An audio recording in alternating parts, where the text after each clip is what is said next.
that every time I go out in the sun, I burn like buggery. Oh yeah. Well, we're officially ABMs.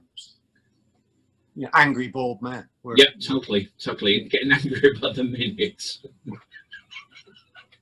Hopefully, I mean, as an aside, but just as you mentioned, angry bald men, I'm. You must be so glad to not be on Twitter anymore. At the minute, it's just horrendous.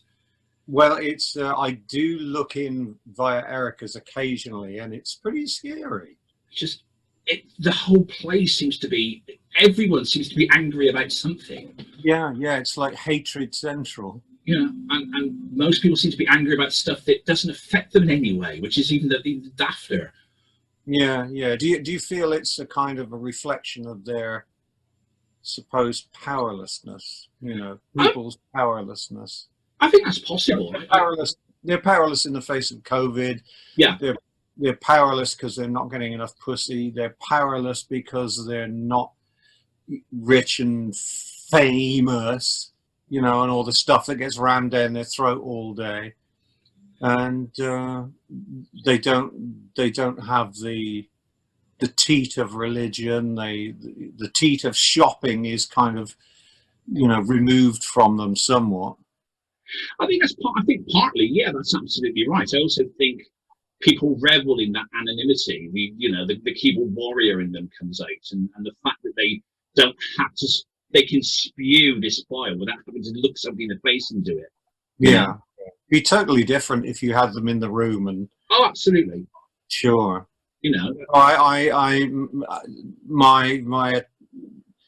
I took over Twitter because it wasn't actually, it was started by Todd Bernhardt. I mean, yeah. A lot of people know that. It was started, and he said, look, you should be on Twitter, you should have an internet presence and all that. And then, okay, if you think. And he started me up, and he said, well, look, I'll put it up for you. You just tell me something once a week that you want to put up. And it got to the point where it was like, well, this is silly because I might as well just do this myself. So I kind of took it over reluctantly and then got into it. And then the more time went on, you attract kind of, or one can attract ugly sentiment. I've always hated your music, or whatever, the kind of hatey stuff starts coming in. And then you dare not have a political opinion. No. When if that political opinion is against a certain block of individuals who are highly organized to attack, then, oh boy. But anyway, that's not what we're here. Let's not talk too much about it, because that's going to be incredibly boring. Oh, let's do sex and politics and rock and roll. Yeah, we do. Call the jury. We'll Ouija up the jury and he can get involved. Yeah, exactly. So, how about telling everybody at home, everybody watching this, what you're currently up to? If you can tell us what you're currently up to. Well, now my shed door is fixed and the roof is fixed because it was raining in there, which was another. That was a strange one to be. You sat there on headphones and you're thinking, I've stopped the music. What's that noise? And you turn around and it's because of raining indoors in the shed, So I got all that fixed. So I'm out there going through literally hundreds of songs because I'd like to do something with them. Where I thought I was going to have a career writing for others when XTC dissolved, I thought, I can write songs. I'll go and have a career writing songs for others, and then the word gets around in record labels or publishing companies or whatever it is, management, blah, blah, blah. And people started ringing and emailing, say, oh, would you write for an artist I manage, or this group I manage, or on our label, or whatever it is. They want a song like, and then you get special requests. And I began to think, I can do that. Certain artists asked me for some songs. Can you write some songs like McCartney? Yeah, I can knock up a Macca, It's like asking a carpenter, can you do a chair? Yeah, I can do a Macca. And And then people say, oh, can you do a kind of a disco stomp thing? Yeah, I can do that, you know. I can do a Hamilton Bohannon if you want. And so you sounded like fun, you know. You put your hat on and pretend to be other people and write them songs. And of course, 90% of them get rejected. And it's not necessarily because they're bad songs, I tell myself. It's because it's, you know, who knows what's going on inside the heads of managers or artists or labels or whatever, you know. So I ended up with out of every 10 songs I wrote, maybe 9 would get thrown away. And it's a real shame, and I really want to do something with all those other 9s. So I'm looking at the demos, taking off their voices if their voices are on the demos, putting on mine if it needs my voice, and that sort of thing. So yeah, chipping away an enormous block of granite that is tentatively called my failed songwriting career. And now I've got to stop talking about it because I realize I've been mentioning it for years and nothing's appeared. But I keep getting distracted. So yes, that's what I'm doing at the moment mostly. I mean, when these commissions come in, when a producer or a manager or a record label comes to you and say, can you write me a song that sounds a bit like this for so-and-so? Yeah. I'm assuming all that cost is on you. You don't get anything until that song's used, or do you? Not at all. No, not at all. You have to think the thing up, record it, get it to them, be on the phone for conversations about it, blah, blah, blah. So, you know, meet up with the artist or artists, plural. So you have to do all that work. And sometimes in the process, you know, Fred's shirt and the shirt tails will get dropped from a label. Yeah. So you've written them 4 songs, and in between you demoing them and getting them off you'll get a phone call. Oh, they're no longer on the label. Oh, they've split up, and you think, oh, you know. So yeah, I have a lot of songs, and quite honestly, they're not all rubbish. So I feel like, but it's not going to be a solo record. If people are expecting a solo record, it's not that, other than it's me playing all the instruments, and unless I notify it's somebody else, you know. Sure. So it's not a solo record. It's not my guts coming out. Yeah. It's me pretending to be whoever they want. I understand. I mean, yeah. Would it be fairer?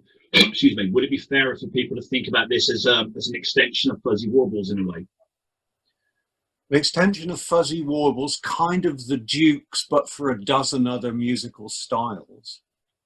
You know, I have 8 or 9 Christmas songs I don't know what to do with, and some of them are really bloody good. And you think, you know, if XTC was still around, we could be the 3 Wise Men again, you know, your 3 Wise Men album. But so I've got to get this stuff out. I can't think about solo record until I get this enormous blockage, this egg-bound mass of songs. I've got to get them out. You know, because that's part of the art thing, is learning to get rid of stuff. You've got to learn to kick your kids out into the snow before you've got room to have any more. What's it like once these songs that you do, you know, give off to another producer or a label or whatever, when someone actually turns around and says, yes, we are going to do this? For example, the Monkees project, you know, what, about 4 songs now have come out of the stuff? 3, I think. It's 3.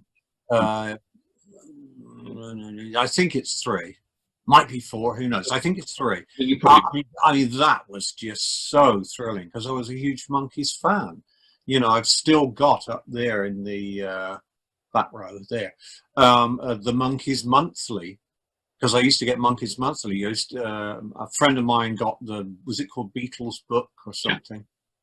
and another one got the Rolling Stones one, and I got Monkees Monthly, and then we'd all swap them around, you know. I love the Monkees. I never expected to win the competition that got me £10. I drew Mickey Dolenz in caricature form, was one of the £10 prize winners, and that put me on the way to getting a tape recorder to not kickstart the music career, but get me going with the fascination of recording and what you can do with sounds and things. But I love the Monkees. I was just at that age where I was identifying with lots of pretty young men who were getting all the ladies, and I thought, well, if I have my hair like that and if I dress like that, I can get the ladies, you know. And that's all it was. It was just I was at that age to, you know. And the girlfriend I had at the time, lovely little chubby thing, she had a crush on Peter Tork, so I tried to get my hair to go like Peter Tork's, you know. Now I get my nose hair to go like Peter Tork's. Yeah, I tried to get my hair to go like Peter Tork's, and I got my mum to order from her catalogue one of those Monkees shirts with a panel. It had a panel with buttons, you know, big button. You're not looking at my Talos, are you? The Talos from Jason. I am. His sphere looks quite magnificent. Yeah, look at very that. phallic. Oh, look at that. Come back, chaps. Yeah, where was I? Before I was panel shirts. So was that Universal? What's that? Well, so your mum had a catalogue. Was this like everybody might not understand that? My mum had a Littlewoods catalogue where there was graphics. Yeah, it's like Morse's or Littlewoods, or you know, everyone had those catalogues, and I knew the day of the year that catalogue was going to arrive. Sure. You know, I'd be literally waiting for it to come through the post box, because I'd then run off to the toilet and look at the corset and bra ads and things. You know, they were desperate. Desperate times, you know. You know, in our own ways, we all did something. Yeah, I used to specifically like, it was straight to the corsets and bra pages. Then I'd go to the shower curtain or shower stall pages, because you could sort of see the outline of a person behind the frosted glass. And then the third port of call would be bedding, because there'd usually be, you know, some disinfected looking lady laid out on the bed, patting the bed, inviting you. You know, Wincy at 90, no days. You know, oh, Wincy, yeah. Oh man. You couldn't even breathe with onion breath on Wincy, yet it had burst into flames. You know. Oh dear. Yeah. So where was I? No, the Monkees are tremendously important for me. So to be asked to write some songs for the Monkees, oh wow! I you know, I could be their ersatz Neil Diamond. You know, sure. That was a really good one. Cool. That hit me deep, you know. Yeah, absolutely. Yeah, and you know, they're great songs. They are really, really great songs, and they sound like Monkees songs.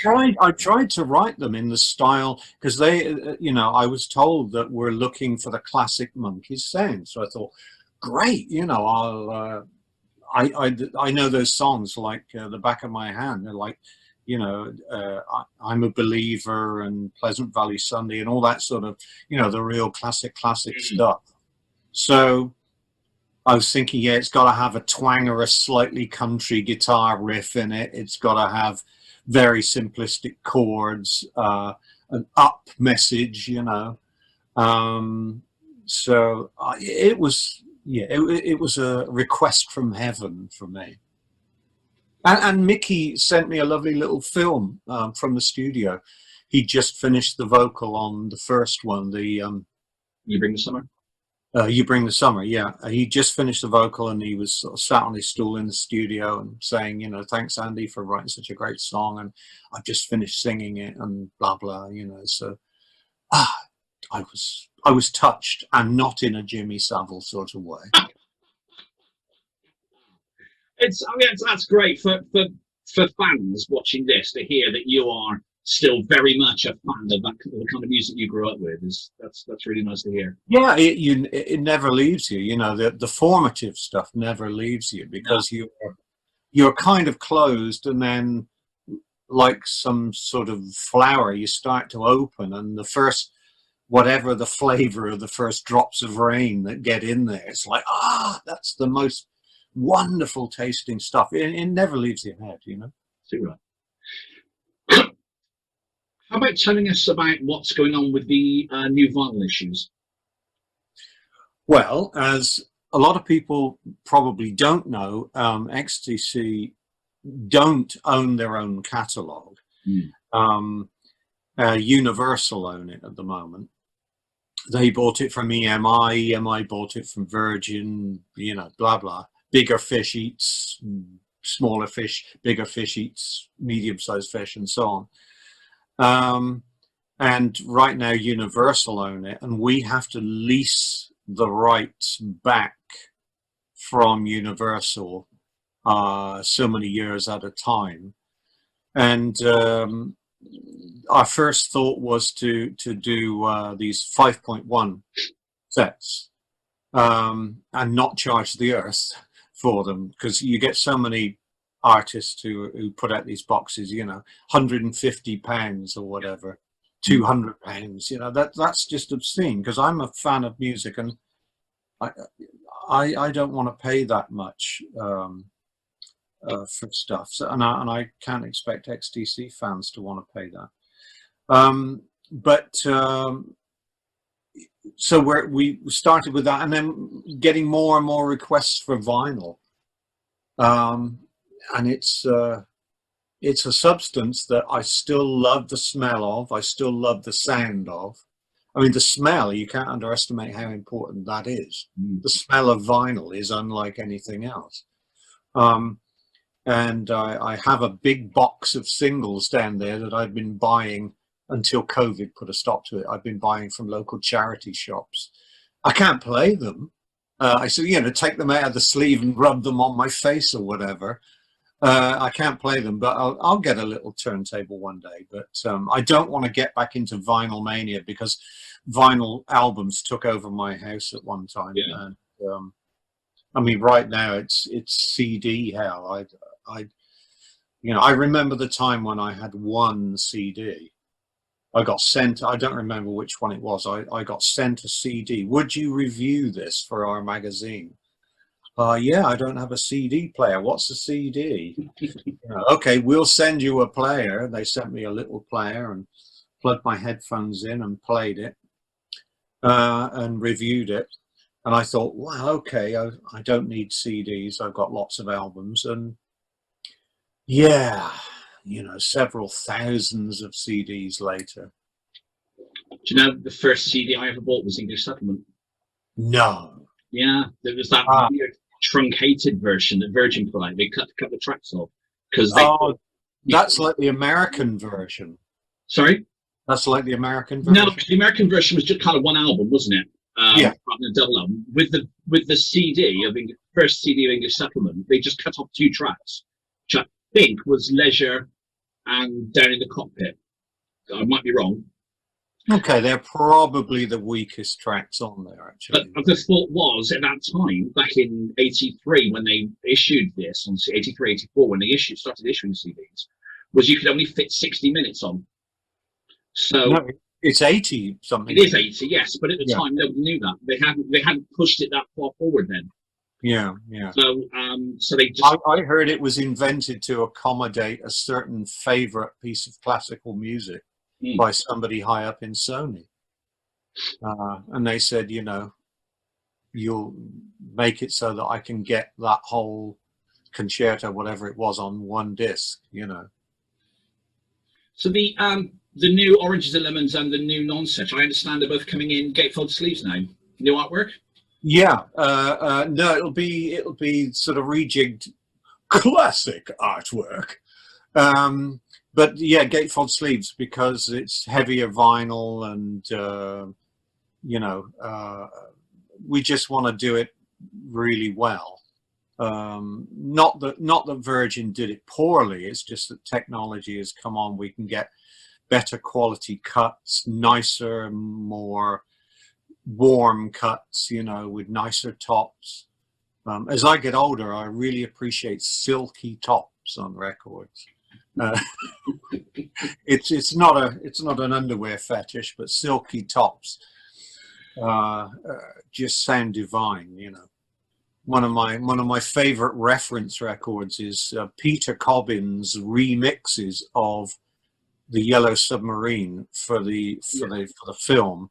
Yeah. And they put out a CD called Yellow Submarine Songtrack, and the tops on those recordings are just all the S's and air sounds in the vocal. They're just heavenly. They really should have let Peter Cobbin do the whole Beatle catalogue, but he doesn't have the family name, doesn't he? No, does he? It is a great album. There's a lovely yellow vinyl LP version as well, which I've got. It's just, right, yellow vinyl. Big coloured Beatle albums. Yeah. But yes, it's a lovely thing, and he did a fantastic job. You're absolutely right. Yeah, they should have given him the whole catalogue. It's just, it's one of my reference mixing records. There's certain records I don't necessarily love the music on these records, but the sound of these records, things like, for example, the Eagles album Road Out of Eden. I'm not necessarily a big Eagles fan, but the sound of that record is just gorgeous. It really bathes your ears in everything. Sounds $1 million, and Slave to the Rhythm, Grace Jones, again, learned a lot by listening to that record, and how the reverbs and echoes go back into the record, like you're reaching down into a pool, and lifting shells and things out of this deep pool. So certain records I use for reference records, and Pump by Aerosmith. If you want loud rock guitars, they've never sounded better to my ear than on the album Pump. Yes. So how did we get down this weird road? We were talking about music, reference records that you listen to and stuff. Yeah. So I have racy. I think it's called racy brain syndrome. I can't stay on one subject for more than a few seconds. It's infuriating for some people, but I just enjoy going on the journey, Cool. I have been asked to ask you, and I must remember to do this on camera. What's your favourite cheese? Manchego. Okay. I used to be a very dull vanilla cheese person, and it was hot cheddar, mature cheddar. Or actually, no, it wasn't even mature cheddar. It'd just be cheddar, and then you feel like a real hunk because you've worked up to mature cheddar. But so many years ago, I discovered Manchego, and I have to say that Manchego ticks every box for me. And oh man, that is so good. Why favorite cheese? It's it's just something that's been happening through the various interviews we've done through the convention. We asked Terry what his favorite cheese was, and so on and so on. Just a daft little thing, nothing major.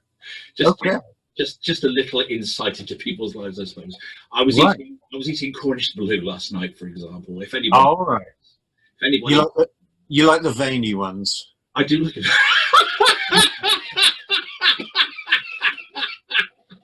Not going there. Sorry, Your Grace. Sorry, Your Grace. I said I wouldn't bring you into this conversation.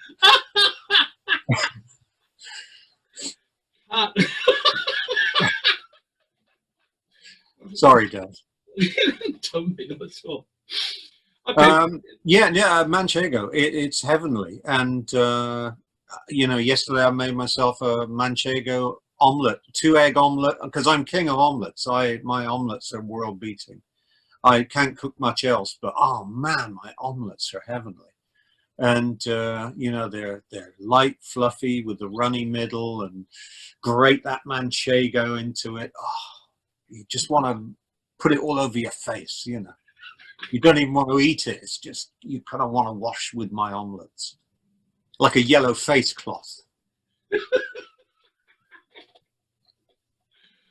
Andy, I'm going to let you get back to work and whatever you. Oh, okay. Well, all right. So let's have a song, shall we?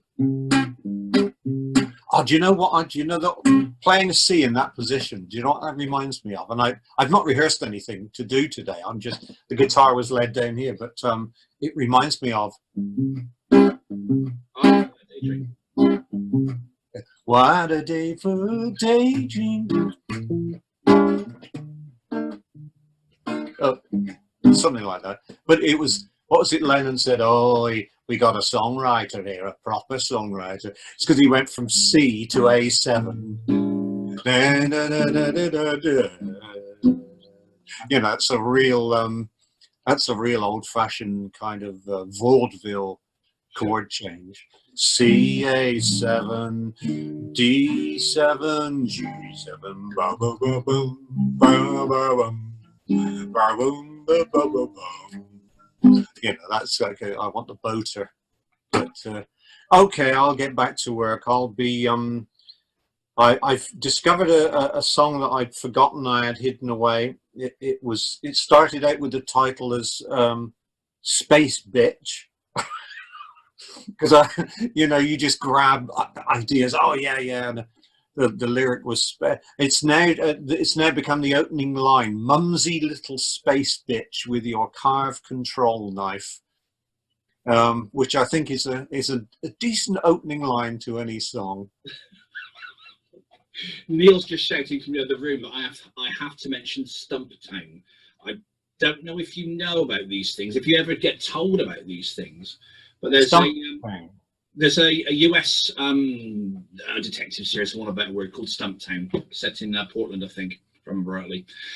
And we were watching it 2 weeks ago, and suddenly, Dear God turns up on the soundtrack. Oh yeah, well, I get requests. Can my film use Dear God? Blah blah blah. About once a month, somebody asks to use Dear God. And actually, it was a very good use of the song. They were having a flashback to a scene in.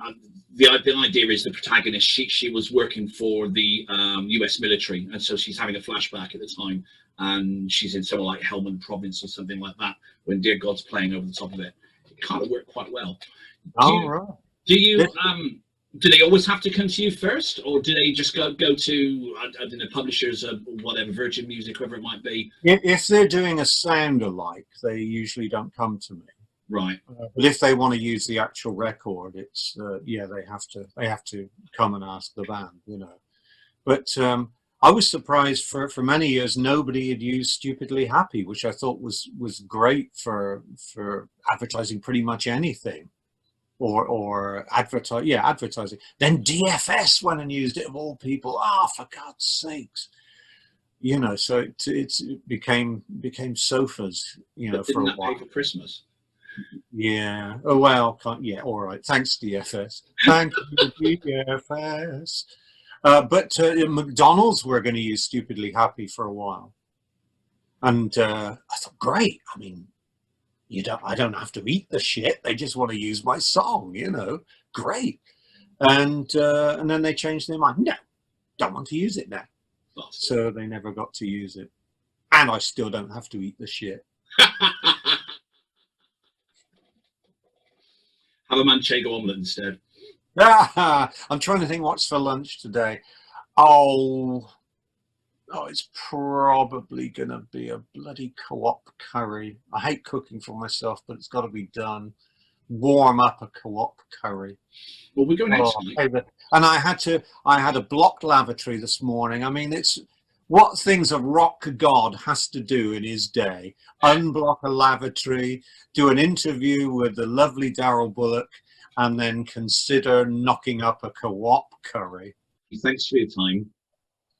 Okay, man. As always, I'll catch up with you really soon. All right, just before I go, anybody out there do palm reading? What does it mean when you've only got one line across the middle? There we are. There. Can you see? The heart and the head is all the same thing. What does that mean? Does that mean something odd? I'm sure somebody will come back to you with that. We can. We'll pass that on. It means you're a Martian. Cheers, mate. You take care. All right. See you, Darryl. Thanks. Bye, man. Bye. Really appreciate it.